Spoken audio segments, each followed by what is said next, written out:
फड आणि नविष्टन या दोन शब्दांची जोड करून फडणवीस हा शब्द झाला. नविष्टन हा फारसी शब्द आहे ज्याचा अर्थ लिहिणे आणि फड हा फारसी शब्द ज्याचा अर्थ कागद, कामकाजाचा कागद. म्हणजेच कामाचे, अर्थकारणाचे आणि बाकी सगळ्या नोंदी दरबारात लिहिणारा माणूस म्हणजेच फडणवीस. याचप्रमाणे आपण इतर काही आडनावांची सुद्धा अशी उदाहरणं पाहू शकतो, जसं की वाकनीस.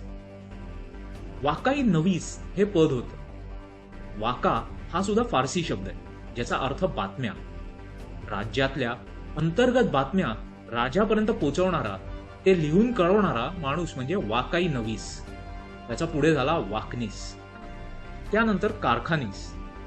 कारखाना हा सुद्धा फारसी शब्द आहे. कार या शब्दाचा अर्थ काम आणि खाना म्हणजे जागा.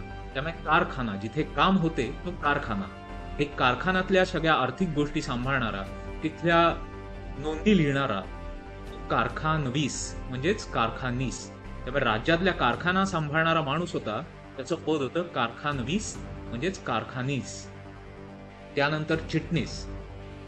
राज्यातला पत्रव्यवहार सांभाळणारा, पत्र लिहिणारा, चिठ्ठी लिहिणारा.